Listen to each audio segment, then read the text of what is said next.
Tranquilo. Salve, salve, galerinha. Tá começando mais um Top Talk Podcast. Eu me chamo Ságio e hoje eu vou trocar uma ideia com Enfermeiro Júnior. Oi, bom dia, Sal. Muito prazer. Eu trabalho no CAPS, na Prefeitura de Brasnoves, especificamente na Secretaria de Saúde. Vim aqui trocar um pouquinho sobre um assunto que é abordado no Setembro Amarelo. Todo mundo que chega aqui, Júnior, você pode ficar à vontade, cara. Não, tranquilo. Tranquilão, pode ficar de boa.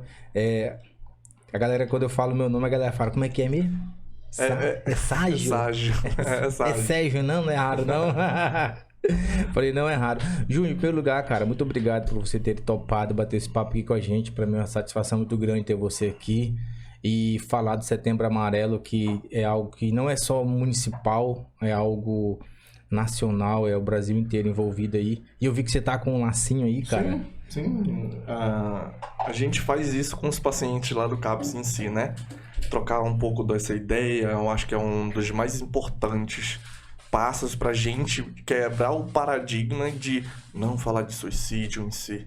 É importante falar, porque a história em si, como começou, né? Uhum. Eu gosto de abordar esse tema porque é importantíssimo. Começou na época de 1990, por aí, na década de 90, com um adolescente. Uhum. Ele tinha um carro amarelo, por isso que é o Setembro Amarelo. Caraca, eu não sabia, cara. Pois é. Ele suicidou e deixou algumas cartas, falando, explicando o que aconteceu com ele, o processo, tudo que deprimido, de tristeza, tudo para os familiares e amigos. Aí, de alguma forma, fizeram esse homenagem a ele. E não só a ele, mas a todos que também têm uma história parecida com ele. Você falou assim que vocês gostam, você comentou, o bate-papo, conversar. E eu acho assim, cara, que tem muita gente, por exemplo, quando passa por algum problema, alguma frustração, a primeira coisa que a gente às vezes faz é evitar falar. Por exemplo, tem pessoas que tem alguém na família que tem um câncer, por exemplo. Fulano tá com câncer. E todo mundo da família sabe, mas não querem falar. Então, assim, e pra pessoa, eu não sei como é que funciona pra pessoa, né? Nunca troquei uma ideia com uma pessoa que tem, mas eu já ouvi relatos e histórias que as pessoas falam assim, que elas querem realmente que alguém ouça, que alguém converse, que alguém realmente... Por exemplo, se a pessoa está com algum problema, ela quer ser ouvida, ela quer fazer parte. Não, realmente está com um problema, não fazer, vamos ouvi-los.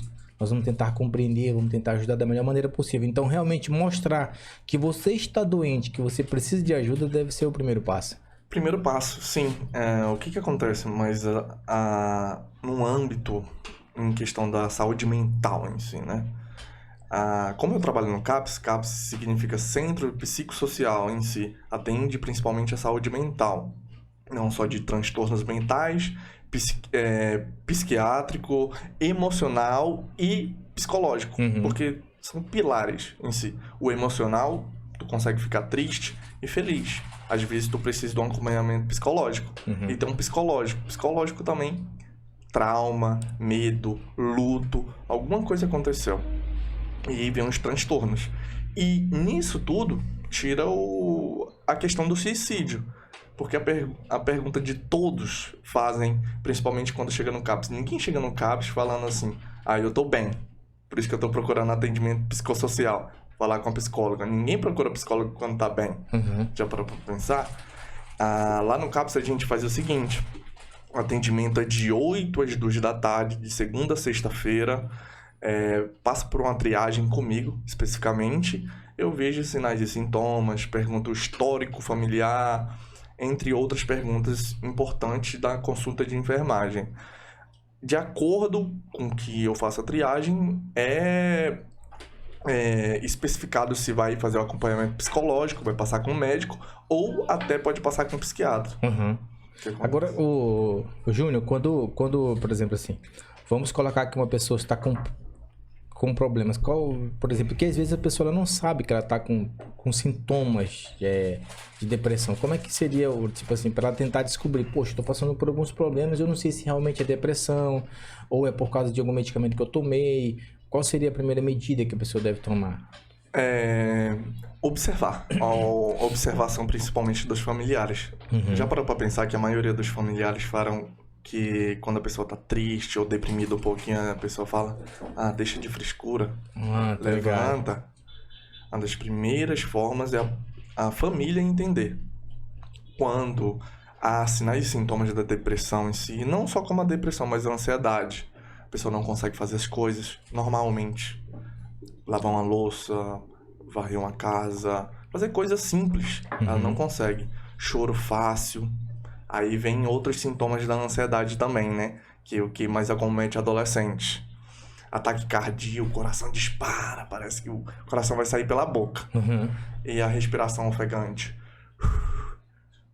Tem outros. E normalmente as pessoas não conseguem fazer as coisas do dia a dia, como trabalhar, estudar. A insônia, principalmente, acomete. Eu paro pra pensar, a maioria das pessoas que não dormem bem, ela tem maior causas de transtornos ou mais distúrbios psicológicos, porque não dorme.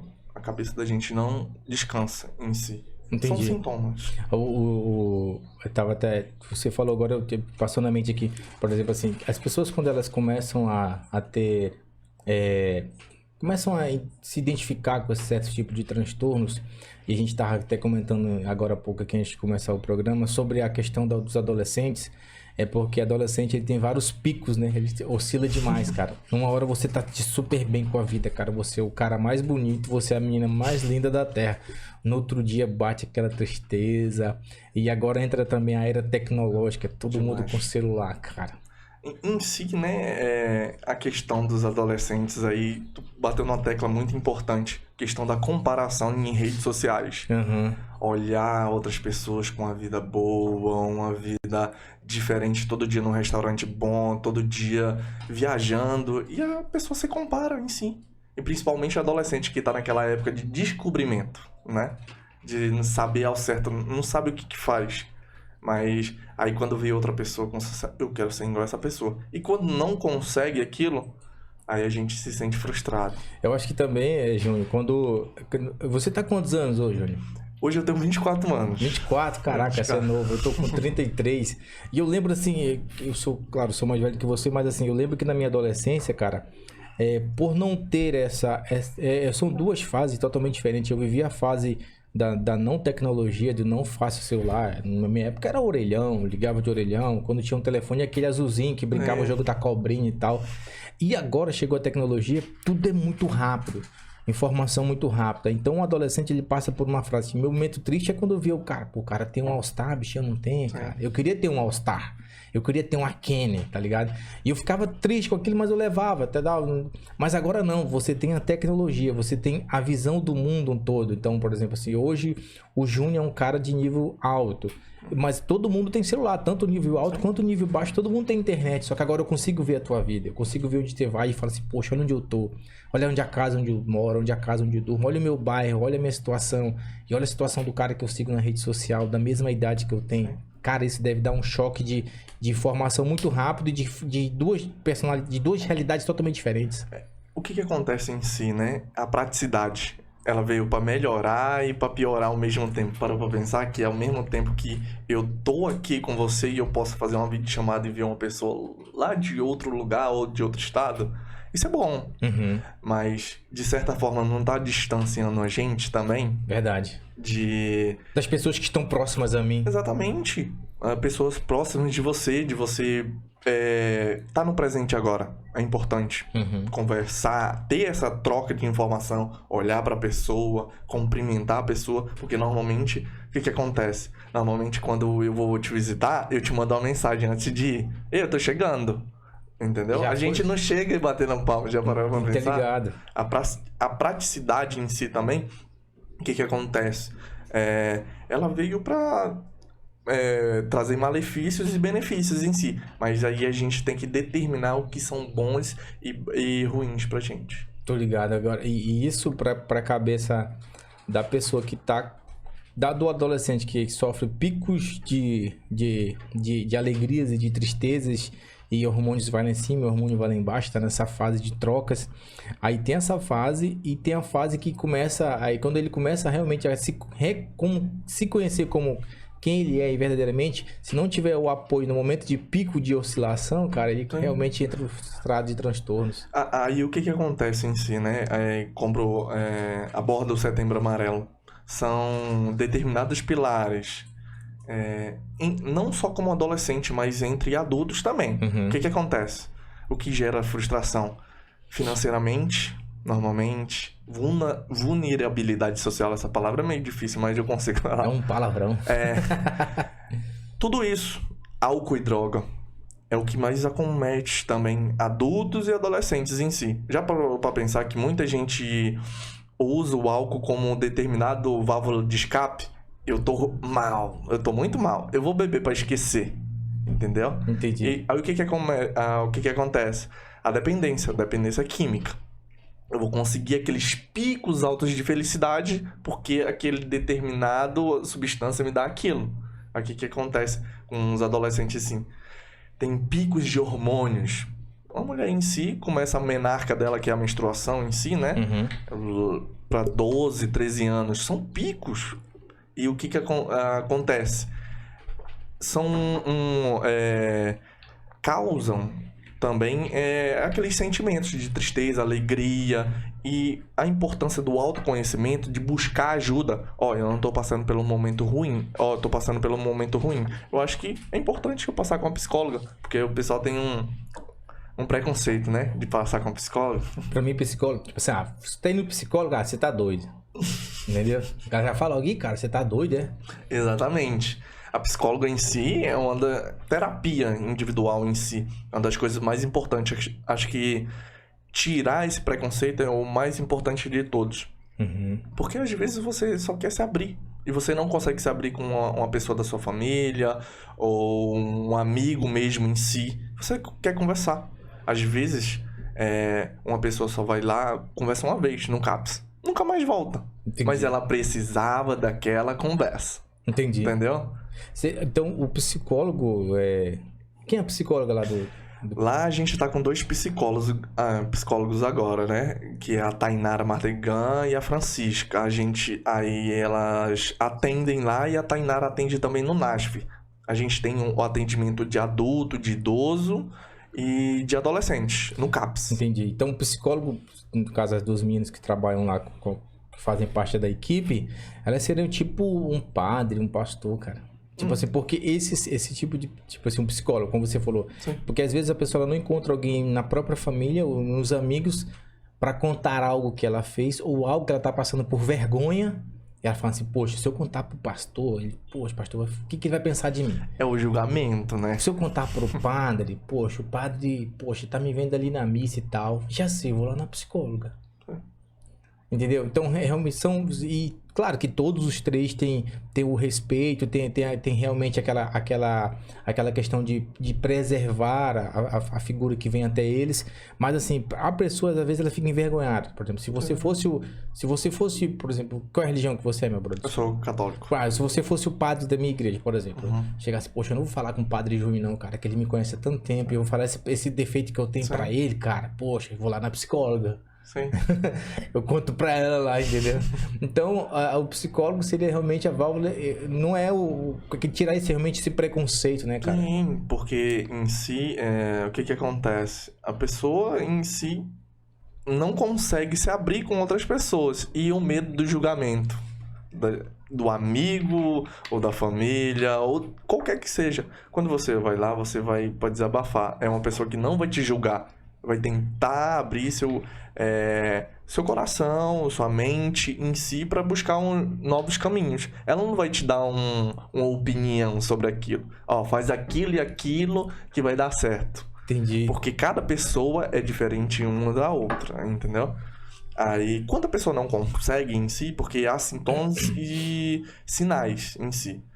Quando tá muito exacerbado em questão da depressão, tem a depressão... A depressão como a ansiedade em si andam de mãos dadas, eu gosto de falar assim. Existe a branda, a moderada e a grave. Chega um momento que a moderada e a grave precisa de uma atenção medicamentosa. Um fitoterápico, que é a base de planta, como calmantes naturais, um chá, ou um valeriana, ou entre outros que tem, né? Tem pessoas que gostam, normalmente pessoas mais velhas, né? Ah, eu vou tomar aquele chá de cidreira que eu vou me relaxar, tive um dia estressado. Sempre os vovôs e as vovós conhecem aquele chazinho que deixa mais calmo, né? Exatamente. Aí tem outras questões que falam da medicação em si, que é o médico. Porque a gente não pode determinar que só a terapia em si vai resolver. Uhum. Às vezes precisa de uma atenção medicamentosa para a pessoa conseguir reagir de alguma forma. Que são medicações para comportamento, medicações para dormir, como benzodiazepínico, né? Uhum. Eu gosto de falar lá no CAPS que as pessoas têm um pouco de preconceito com a medicação. Tá tomando medicação é porque é doido, né? Ah, é. E assim, que nem a questão do psicólogo, né? Tu vai no psicólogo, você tá doido. Medicação, então você tá doido também, cara. Mais doido ainda. E psiquiatra, meu Nossa, Deus do céu, não pode nem se falar, né? Mas como em si a gente tem que ter o respeito em si, porque cada profissão em si vai abordar um tema específico da sua vida. Uhum. O médico tá lá para ver exames e passar a medicação de acordo com os teus sinais e sintomas. A psicóloga tá ali para te ouvir, para tentar te entender e melhorar um pouquinho da sua vida em si. Às vezes você precisa de 10 sessões de terapia, mas às vezes você precisa de, sei lá, o resto da vida. Entendeu? Entendi. Porque, como eu falei, tem traumas. Imagine pessoas que passaram por traumas e aí entra o Setembro Amarelo outra vez, né? Uhum. Tirar a própria vida. Porque um estupro ou um medo que passou, uma tragédia, um luto em si, minha vida não faz mais sentido. Por que eu vou ficar aqui nisso sofrendo o tempo inteiro pensando nisso? Júnior, eu não sei, cara, mas assim, eu posso estar, tipo, se eu tiver errado, você me corrija. Às vezes, a mente, cara, da gente, ela sempre tem que estar, na minha opinião, tem que estar bastante ocupada. Você tem que ocupar sua mente com alguma coisa. Uma atividade física, um exercício, um estudo, um projeto, um sonho. Então, eu acho, sim, eu posso, não sei, não sou psicólogo, não sou psiquiatra, mas assim, se você estiver em constante evolução de querer crescer e de querer algo melhor e de buscar convívio familiar, convívio com amizade, praticação de esporte, tudo isso ajuda demais a não entrar por esse campo, porque realmente sua mente vai estar ocupada em outras coisas. Sim, o que acontece, né? Tem a terapia do esporte, né? Tem, em si, não só como a terapia com a psicóloga ou passar com o médico determina isso tudo. Às vezes você precisa de uma terapia ocupacional, não sei se você já ouviu falar. São métodos para melhorar um pouco da sua vida em si, tirar aquele sentimento ruim, que são artesanato. O que acontece no CAPS, né? A gente tem atividade de segunda a quinta-feira, de 8h30 até umas 10 horas da manhã. São filmes, discussões, artesanato, pinturas, tudo isso engloba, entendeu? Como você falou antes, buscar evolução, tentar melhorar em si, né? São dicas simples, né? Tem aquelas rodadas, desculpa te cortar, assim, já que você tá... Tem lá, funciona aquelas rodas de conversa assim, cara? Sim, sim. Porque roda de conversa, as pessoas ficam assim, não vai falar, depois se solta.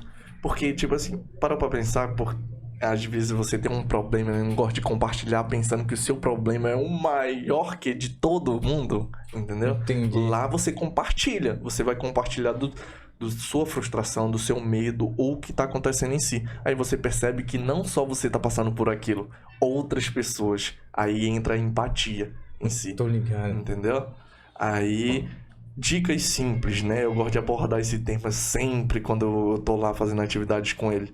Querendo ou não, atividade física, alimentação boa, uma conversa em si. Começar a fazer as coisas que você gosta. O que você gosta de fazer em si? Tô ligado. Entendeu? E aproveitar, às vezes você falou agora atividade física e os momentos da vida, por exemplo, assim, esses dias, aproveitar, parar um pouquinho, olhar um pôr do sol. Sim. Acordar cedo, olhar um dia amanhecer e ficar olhando assim, aí você começa a escutar os cantos dos pássaros, fala assim, cara, tudo que Deus criou é tão perfeito, cara. É mais um dia que eu tô aqui vivo, é mais uma oportunidade. Então, isso tudo Sim, conta. Porque em si as pessoas colocam a felicidade como um ponto futuro. Elas não colocam a felicidade como algo presente. Porque a felicidade em si é um estado. Você não é uma pessoa feliz, você está feliz. Aquele momento você está feliz. Uhum. Aí não, outras pessoas colocam... Por isso que vem a frustração em si. Colocar a felicidade em ponto futuro. Eu vou ser feliz só quando eu ter aquela moto. Eu vou ser feliz só quando, depois que eu ter aquela casa. Ou aquele tênis. Ou qualquer coisa que seja. Colocou a felicidade em ponto futuro. Entendi. Não em si aproveitou o processo. Que o processo que é o mais importante de se viver, né? Entendi, cara. Olhar os momentos, apreciar tudo em si. É tipo, aí você me fez refletir agora. Eu gosto muito de pescar e às vezes a gente tá pescando no Xingu e também já pesquei em Santarém ali. E a gente começa a olhar aquelas pessoas que moram naquela casinha simples na beira do rio, que vive só da pesca ali, não tem uma vida tranquila, cara. E é todo tempo sorridente, feliz. E quando você vem pra cidade, a gente falou, é conquistar uma moto, é conquistar uma casa boa, é conquistar um celular bom. E aquilo vira uma questão de conquistas e conquistas e conquistas e conquistas. Eu quero sempre, eu quero mais. Às vezes, o que acontece? As pessoas colocam de conquistar as coisas não por elas, mas sim pra mostrar pra outra pessoa que eu tenho aquilo, que eu consegui aquilo. Entendi. Não por você, entendeu? Aí vem tudo. Por que minha vida faz sentido? Porque eu tô buscando a felicidade de olhar pro gramado do vizinho mais do que o seu em si, né? Uhum. Eu gosto de abordar esse tema porque é importante. Já parou pra pensar que, às vezes, tem num livro, eu gosto de falar muito dele, Essencialismo, a busca por menos, entendeu? Fala de algo simples. Tem uma história que fala que é o seguinte: o empresário foi fazer uma reunião com outros empresários em si, falar discussões sobre a empresa e ia fechar uma proposta muito boa em si. Só que a filha dele adoeceu no mesmo dia. Sabe o que ele fez? Ele foi pra reunião, mesmo assim. E um dos executivos lá, um dos mais importantes, perguntou por que ele se atrasou. Ele falou, não, porque minha filha tá internada, isso, aquilo, mas eu consegui vir e eu quero fechar esse negócio e tudo mais. Se prontificou em si. Ele falou, sabe o que ele falou? Ele falou de jeito assim, eu não vou fechar esse negócio. Sabe por quê? Porque você colocou em seu trabalho acima da sua família em si, das pessoas mais importantes em si. Caraca. Entendeu? E mostrou uma lição pra ele. Que o mais importante de si é as pessoas em volta da gente e o que tá acontecendo com a gente em si. Entendeu? Entendi, cara. E você me fez lembrar, não sei se eu posso colocar aqui, mas você me fez lembrar de uma história. Eu tenho um amigo em Manaus e a gente ficou na casa dele e ele contou uma história assim, que ele conheceu um cara nos Estados Unidos muito rico, multimilionário. O cara tinha jatinho e cozinheiros, ele tinha uma doença mortal e inexplicável, e tanto é que, tipo assim, a comida que ele tinha nutricionista, ele tinha médico 24 horas, ele tinha a jato, ele só viajava no jato dele, comida era tudo preparada, balanceada, e ele simplesmente um dia conversando com ele, e ele ajuda muito ele, falou assim, cara, ele mostrou uma foto dele pescando, tava pescando num lugar bem simples, ele falou assim, cara, eu daria toda a minha fortuna, toda a minha herança pra ter a vida que tu tem. Aí olhou assim, cara, e o cara morava numa mansão, uma senhora mansão. E fala assim, caraca, velho. E assim, todo tempo lutando com aquela doença, lutando, e fazendo tratamento, e lutando.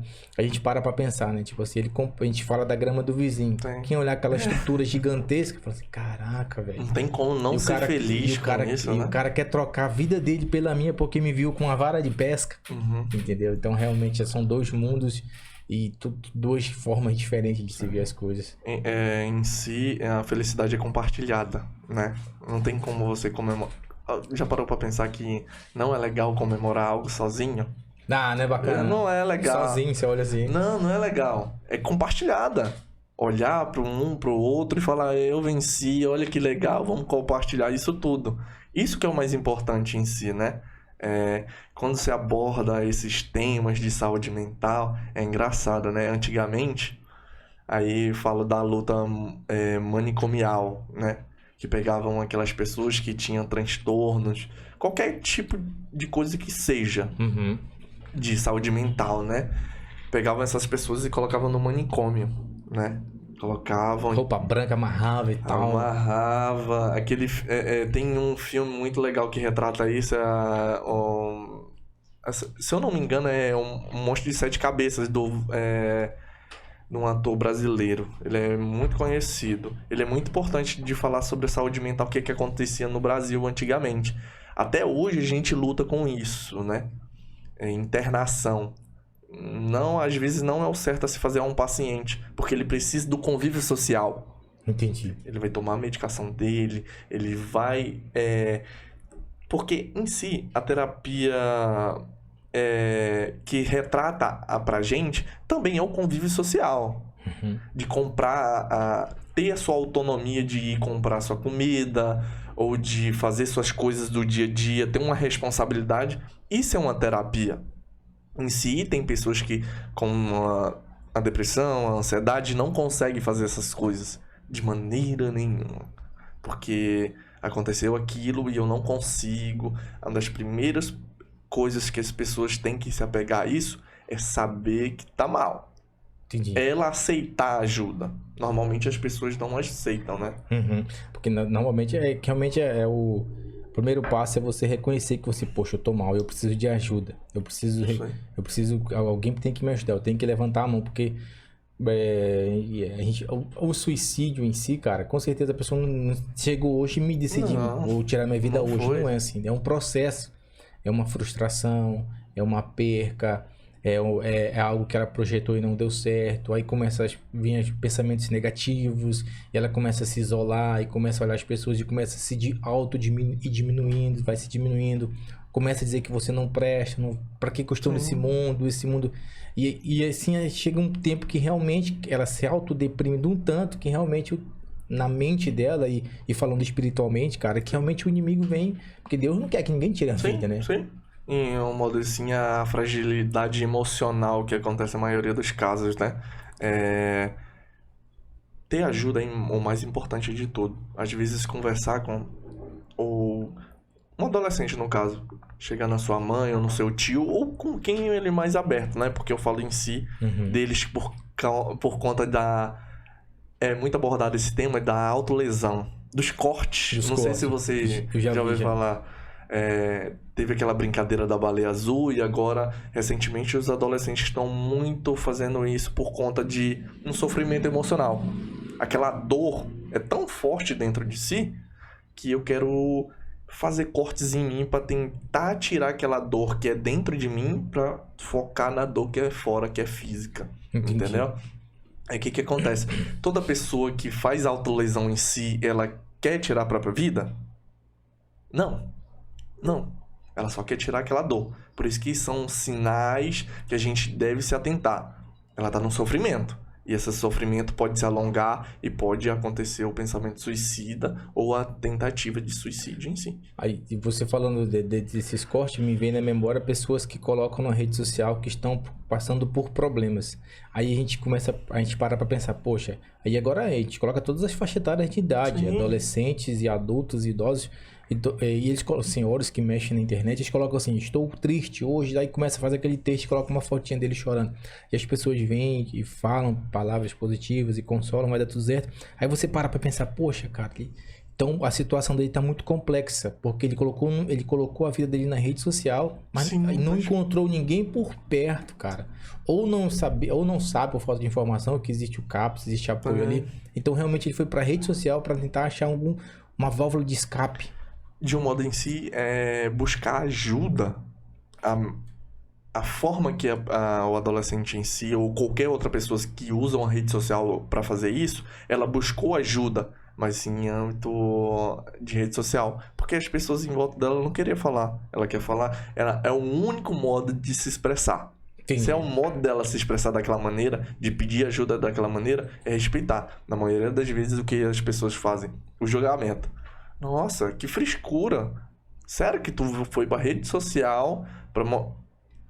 colocar foto tu chorando, ou então do teu sofrimento fez um vídeo chorando e tal. Exatamente. Normalmente as pessoas atacam em vez de ajudar. Falar o que está acontecendo, quer uma ajuda ou algo do tipo.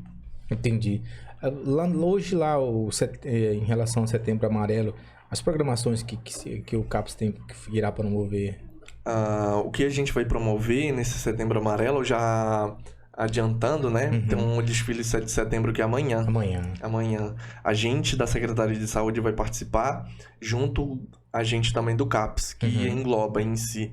A gente vai fazer uma caminhada retratando sobre a questão do suicídio da cor do amarelo, né? Em si. Entre outras programações. Aconteceu, acho que nessa semana passada, a psicóloga Tainara Mardegan participou da rádio do Júnior Oliveira, falou sobre as programações. A Francisca vai participar do Valdemídio também. Acho que essa semana ou semana que vem, mas a gente vai estar divulgando certinho sobre isso. E as programações continuam lá no CAPS também. Não só englobando um âmbito de lá da saúde em si, quem quiser participar ou algo do tipo, ir lá. E nas escolas, que é um dos mais importantes também. Como é que funciona ali no CAPS? Para uma pessoa chegar até o CAPS? Como chega até o CAPS? O CAPS é aberto de 8 às 2 da tarde. Para você fazer o acompanhamento, o que eu preciso? Documentação, cartão SUS, RG, CPF. Precisa, se for menor de idade, precisa do acompanhamento de um adulto, que vai fazer seu acompanhamento, passa pela triagem, de acordo com aquilo, vai ser determinado o acompanhamento psicológico, ou mesmo medicamentoso com o médico. A gente tem disponibilidade de um psiquiatra 2 vezes no mês para atender essa demanda mais específica e mais grave, no caso, né? E tem as atividades, que eu falo que é um ponto mais importante de tudo. Porque a atividade em si engloba o grupo. Compartilhar e fazer momentos bons. Às vezes você não tem um momento bom em casa, mas tem um momento bom ali de conversa, de fazer algo diferente do dia a dia. Entendi. E Júnior, vamos supor que o adolescente ele não encontrou ninguém e ele tá com vergonha de falar dos problemas, então ele pode chegar lá para vocês tomarem um pontapé inicial. Falei, vamos achar o caminho certo aqui, galera. Pode sim. A gente tem a questão da demanda espontânea, né? Pode chegar a qualquer momento, nem a hora marcada não. Ela vai ser atendida naquele momento, em questão do sofrimento emocional. Não só como ali. O que acontece também? Como eu falei anteriormente do NASF, uma psicóloga também atende no NASF. A gente aborda o tema do adolescente, do adulto, até do idoso em si. Mas tem crianças também. Então essas crianças são direcionadas ao NASF, que tem uma equipe multidisciplinar que atende essa demanda inteira lá. Inclusive psicólogo, que atende essa demanda de autismo, de TDIH, tudo isso. E hoje, ali, a sua função hoje lá é realmente fazer a triagem, né, ali? Triagem, atividades, questão de medicações, visita domiciliar, que é um dos mais importantes. Nem todo paciente do CAPS ou está em sofrimento, ele quer ir para lá, entendeu? Entendi. Então, se uma família chegar lá, na maioria dos casos, o que acontece? Pedir ajuda pra gente, a gente vai visitar essa pessoa, vai fazer a triagem por lá e fazer o acompanhamento, se possível, por lá também, de acordo com o nosso cronograma, claro. Tem alguma pergunta, Luciane? Alguma pergunta aí? Tranquilo? Júnior, tranquilo? A gente não pode esquecer de nada. Será que a gente esqueceu alguma coisa, cara? Acho que não. Acho que tá... Porque é um assunto... Fala das consultas com tem psiquiatra, não tem? Tem psiquiatra. Como que funciona as consultas? Aí, como é que funciona as consultas com a psiquiatra lá? Com o psiquiatra é o seguinte, 2 vezes no mês, o que acontece? Essa demanda é muito grave. Então é algo mais exacerbado em si, uma depressão muito grave. Ele vai atender essa demanda. Ou transtornos, né? Em si. Primeiro ele vai passar com uma psicóloga. De acordo com o psicólogo, vai passar com o clínico. E com o clínico, vai passar para o psiquiatra. Entendi. Tem uma demanda inteira até o psiquiatra. Entendi. Porque normalmente o que chega lá é as pessoas querendo medicações, né? Em si. As pessoas, não, eu quero uma medicação para eu dormir. Fica tranquilo. Mas tu já parou para pensar que tem algo por trás? A pessoa fica mexendo no celular à noite, ou aconteceu alguma coisa na vida dela que deixou ela com aquela insônia. São fatores. Por isso que é importante fazer o histórico do paciente. Perguntar, saber. Porque às vezes essa pessoa não precisa de medicação em si. Hoje em Brasil Novo, assim, a sua experiência com isso é recente, né? Nessa área. Recente. Mas assim, mas você vê uma demanda grande, cara? Cara, te falar bem a verdade. Pô, na cidade pequena, né? Hoje eu tô com 1 ano e uns 7 meses no CAPS. Eu me assustei a primeiro momento quando eu cheguei lá. A demanda é muito grande. Por isso que é importante a gente falar de saúde mental em todos os lugares. A depressão em si é a doença que mais vai acometer até 2030. Há estudos que comprovam isso. Entendeu? E a demanda tá sendo gigantesca. Mas, graças a Deus, a gente tá conseguindo suprir essa necessidade que a população tá tendo. E há buscas de profissionais dessa área, principalmente na educação. A educação passou por um transtorno recentemente, daquele questão do atentado, né? Entendi. Daquelas coisas. Agora, a educação tem uma psicóloga para atender essa demanda também, para triar esse paciente e fazer o acompanhamento psicológico. Não só como a educação, como um âmbito todo, a gente tem que saber ao certo para onde a gente vai. Tem um CRAS também, que tem atendimento psicossocial, e tem um CREAS, atendimento de violações de leis, né? Então acho que tô tranquilo, né, cara? Acho que deu pra trocar uma ideia legal, deu pra... Foi ótimo. Se a pessoa não pudesse chegar até ao CRAS, ao CAPS, tem contatos pra pessoa estar ligando? Tem como agendar no telefone? Contatos pra ligar o agendamento se a pessoa não conseguir chegar até lá. Hoje a gente tem a disponibilidade de um número do CAPS mais específico, depois eu posso te passar e passar pra galera. Isso, ainda na hora que ele vai passar o número do CAPS, galera. Eu vou colocar bem aqui embaixo. Passar o número do CAPS, pode ir em questão de agendamentos de receita, renovação de receita, questão de consulta, agendamento com consulta psicológica. Tudo isso tem um número específico para buscar. E o atendimento é espontâneo. Se hoje você quiser ir lá no CAPS ser atendido lá, você pode ir. É lá no CESP. Entendi. Especificamente lá no CESP. Aí você pergunta e vai ser direcionado lá. Sabia que eu sempre converso com a minha esposa várias vezes. Eu falei assim, será que conversa... Porque a gente assiste filme, né? Aí, nos filmes, tipo assim... eu já não sei se assistiu série. Todo mundo que estuda a área da saúde sempre assistiu a Anatomia da Grey. Sim. Assistiu a Anatomia da Grey? Sim. Aí a Anatomia da Grey tem a psicóloga lá, né? Que a Grey vai ficar com a psicóloga, eles vão bater papo lá. Eu fiquei pensando assim, como será que é bater um papo com um psicólogo? Eu nunca bati um papo com um psicólogo. Sim, eu até perguntei hoje pra coordenadora lá do CAPS que se ela poderia chamar uma psicóloga aqui pra conversar, né? Porque o pessoal tem muito preconceito com isso, né? Tipo assim... Já parou pra pensar que a gente com essa demanda inteira, a gente do CAPS em si, já parou pra pensar que às vezes no caso, eu às vezes faço umas 10 triagens por dia. Normalmente... As 10 triagens está falando de coisa ruim. Ninguém vai lá falar coisa de boa. E às vezes eu mesmo, profissional, preciso de uma terapia. Pô, meu dia foi cansativo. Nossa, por que a vida daquela pessoa tá tão ruim? Aí eu vejo a frustração em mim também. Entendi. Por isso que é importante. Às vezes você não vai com um texto decorado pra psicóloga, né? Às vezes a pessoa tem interpretação. Eu vou falar isso e aquilo. Não, é uma conversa. Entendi. Entendeu? É uma conversa. Porque na minha mente o que eu tenho sobre psicólogo é chegar lá, ter uma poltrona pra você deitar, ela vai estar sentada com um livrinho pra anotar alguma coisa, um papel assim, seus pensamentos. E fala assim, e não fala nada. Não, você tem que falar, eu não posso falar. Aí você falar, eu vou começar a falar. E porque a gente vê no filme, né, sim, e tal. Sim. Eu sempre falo pra minha esposa, acho que um dia eu vou conversar com uma psicóloga pra saber se é realmente como no filme.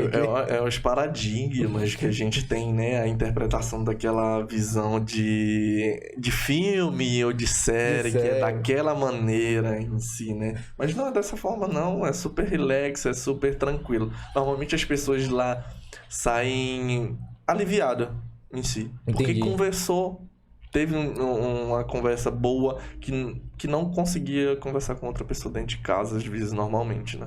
E como você falou que só do fato da triagem você vê que tanto de problema, eu acho que a mente do psicólogo às vezes precisa de ajuda, cara. Sim. Porque recebe muita carga, né? Já parou pra pensar que atendimento lá é umas 6 pessoas por dia.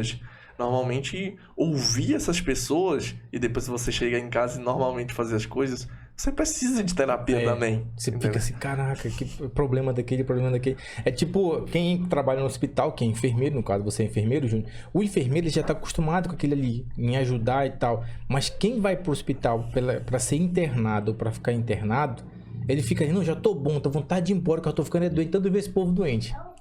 É engraçado, eu acho que tu trouxe aqui o Márcio, eu comentei contigo antes, um abraço, Márcio, um amigo meu também. Márcio é gente boa pra caramba. Eu trabalhei com ele lá e até os profissionais de lá precisam, pelo estresse em si, né? Os pacientes já, às vezes chegam lá estressados porque quem chega no hospital tá com alguma doença, ou machucado, qualquer coisa do tipo. E normalmente... quando você tá machucado ou algo do tipo, você tá estressado. E quer resolver rápido. E você vai acabar descontando em alguém em si, entendeu? E por isso que muitas pessoas chegam no hospital, quando eu fazia plantão lá, eu já fiz muitos plantões lá, com crise de ansiedade. Tu nunca nem... tipo assim, se tu vê, é impressionante. A pessoa pensa que vai morrer. Vai morrer, o coração dispara, a respiração fica ofegante, parece que vai ter um infarto. Caraca, velho. Aí você para, olha pra pessoa, pede pra ela respirar. Se precisar de uma medicação, vai dar uma medicação. E depois daquele momento de crise, né? Que eu falo de crise, você conversa com a pessoa e direciona ela. Entendi. Ó, tua pressão tá normal, tua saturação tá normal, tudo seu tá normal. Teus sinais vitais pra tu precisar viver tá tudo normal. Será que isso não é ansiedade acontecendo com você? Aquela inquietação, aquilo tudo em si. Será que você não tá ansioso? Numa crise? Não é. Aí a pessoa fica escondendo. Chega a certo momento que ela vai precisar de ajuda. Aí entra a gente do CAPS em si. Caraca, bem da hora. Todo profissional da área da saúde é um psicólogo também. A gente da enfermagem acaba ouvindo, né? O sofrimento, às vezes, das pessoas que até mesmo tá internada ou em outros âmbitos, né? Recentemente a gente foi num treinamento, a gente do CAPS, foi num treinamento com a CESPA sobre as pessoas de transtornos mentais que estão nas penitenciárias. Já parou pra pensar? Caraca. Elas estão presas por coisas que elas não têm noção, ou não estavam tomando medicação, ou não estavam fazendo acompanhamento. Já parou pra pensar? Às vezes ela cometeu um delito por conta que ela tinha um transtorno, um esquizofrênico. Entendi. O esquizofrênico tem sinais e sintomas de ver vultos, ouvir vozes, tudo isso, entendeu? E ela acaba cometendo um delito e ela vai presa. Aí o que acontece? Como eu vou saber disso na penitenciária? Eu tratar de uma forma como os outros, se essa pessoa é doente. Entendi. Aí o que acontece? Aí a questão do suicídio entra de novo. Essa pessoa pode tirar a própria vida ou tirar a vida de outras pessoas porque ela é doente em si. Porque quando ela cai, ela sai daquele momento que ela passou, quando ela cai na realidade, ela fala, eu tô preso. Como assim? Aí Sim. Frustra de uma vez. Imagina só uma pessoa doente mental ser presa como outras pessoas que teve o raciocínio de fazer aquele delito. Ele não teve o raciocínio. Às vezes ele foi mandado ou fez sem saber. Entendi. Entendeu? Aí foi abordado esse tema. E quando se fala disso, é importante porque até em si, se a gente vê um âmbito total sobre as coisas, sobre a humanização, né? Até os presos precisam de psicólogo. Imagine você numa cela o tempo inteiro. Como o pessoal do presídio de Vitória participou também dessa palestra e falou, a psicóloga, as enfermeiras, falou que a maioria dos presos falam como se a cela estivesse esmagando eles. Imagina, você longe dos familiares, você preso, perdeu sua liberdade em si. Aí entra a questão do sofrimento emocional. Por que eu tô vivendo? Não tem um propósito mais. Entendeu? Entendi. Esse tipo de coisa. Caraca, e o assunto ele é muito extenso, né? É gigantesco. Se parar pra pensar, a gente pode ficar o dia inteiro conversando sobre saúde mental em si, né? Entendi. Mas aí assim, a gente não... Mas eu creio que a gente abordou bacana. Foi muito legal. Deu pra abordar legal, deu pra captar todos que a gente iria captar. E adolescentes, jovens, adultos. Eu queria ressaltar também a questão do idoso, né? O idoso, quando vai ficando mais velho, ele vai perdendo o propósito. Entendeu? Ele não tem, às vezes, perder um companheiro, ou então vai ficando velho, eu não consigo fazer as coisas. Normalmente, essa demanda de idosos chega a gente no CAPS também, né? E normalmente eles falam desse jeito, na triagem mesmo. Porque os familiares em si querem cuidar, né? O cuidado de que, não, a senhora não vai sair. Porque você vai pegar sol, é perigoso. A senhora vai ficar dentro de casa. Aí o idoso chega lá, eu só quero a minha liberdade. Eles me prendem. Entendeu? Entendi. E eles não conseguem ter essa conversa com os familiares. Mas eles conseguem ter essa conversa com uma pessoa fora dali, do contexto, entendeu? Entendi. O que acontece? Muitos asilos acontece a questão da depressão em si. O idoso em si é mais deprimido. Tá chegando meio que na reta final da vida dele. Já parou pra pensar? Então ele vai ficando ansioso, ou meio que minha vida não faz sentido, eu não conquistei as coisas que eu queria conquistar, eu tô velho, eu não presto pra nada. Entendi. Tudo isso. E aonde entra o papel importante da família, tipo assim, de realmente falar assim, não, agora é hora da gente cuidar, mas se eu não sei cuidar, se eu penso que eu estou cuidando da maneira certa, procuro o CAPS, poxa, eu estou cuidando, é o certo eu fazer isso? Sim. É o certo eu agir dessa forma? Você olha, não é assim que funciona. Buscar orientação, porque às vezes eu penso que eu estou cuidando de uma forma que é correta, mas às vezes eu estou machucando. Exatamente, agora você colocou um ponto importante. Normalmente as famílias oprimem, né? O paciente em si, a pessoa que está sofrendo. Às vezes o sofrimento vem da família, porque ela não respeita, ela acha que é frescura, e ela continua machucando essa pessoa de uma forma que ela sabe que está machucando, mas é frescura, é adolescente. Ah, isso é besteira, esse tipo de coisa. Por isso que é importante a família, principalmente, respeitar um momento. A pessoa está deprimida, é buscar ajuda. Ela não quer a ajuda de vocês, buscar uma ajuda fora dali. Entendeu? Pra tentar entender tudo isso que tá acontecendo e tentar não mudar só o paciente, mas também tentar mudar a família. Tô ligado. O ambiente, porque o ambiente também adoece a gente, seja num trabalho, seja na família, ou seja na escola. São ambientes opressores, né? Que deixam a pessoa... Que ambiente ruim. Pesado. Né? Pesado, ruim. Tu já chegou num local que é assim? Caramba, que energia negativa que tem aqui, cara. Sim, imagina todo santo dia você trabalhar num local assim, tá num local assim, às vezes nem quer tá ali. Entendi. Mas tá ali, aí fica calado, aí vem o sofrimento, a tristeza e tudo isso. Aí é uma bola de neve, né? Que fala, como você abordou antes, a depressão, a ansiedade, não chega de uma hora pra outra. Ela vem, de muito tempo. Ela vai vindo. Chega um momento que ela explode. Chega um momento que o copo transborda. Exatamente. Caraca. Bem da hora o papo, foi muito bacana. Muito legal. Muito obrigado, Júnior, por você ter compartilhado com a gente aí esse momento muito importante, Setembro Amarelo, para que a gente fique realmente, as famílias e a população de Brasil Novo, fique atenta e procure ajuda, procure o CAPS, procure um amigo, procure um padre, procure um pastor, procure um psicólogo, um psiquiatra, e são pessoas que estão ali para somar e para ajudar. Sim, eu agradeço primeiramente por dar esse momento para mim, para a equipe do CAPS que eu representando lá, como a equipe do CAPS é composta por fonoaudiólogo, as 2 psicólogas, o psiquiatra, a médica, 2 técnicas de enfermagem, até uma farmacêutica em si. É uma equipe muito grande. Não só como eles, mas toda a equipe da saúde em si. Abordar esse tema é muito importante, porque em si a gente, a cada um estudo que eu vou falar, é assustador até de se falar, porque a cada 40 segundos uma pessoa se suicida no mundo. Caraca. É muito, né? É muita gente, É cara. muita gente. É muita gente. No mundo, a cada 40 segundos e a cada 40 minutos, uma se suicida no Brasil. Caramba. Então, é muita gente em si. E esse tema tem que ser falado. Tem que ser exposto. Tem que ser falado à população em si, para buscar ajuda. Porque, normalmente, o acesso à informação, a ajuda, às vezes fica escondida em si. E falar desse tema aqui, ou seja, na rádio, ou num palanque, em tudo.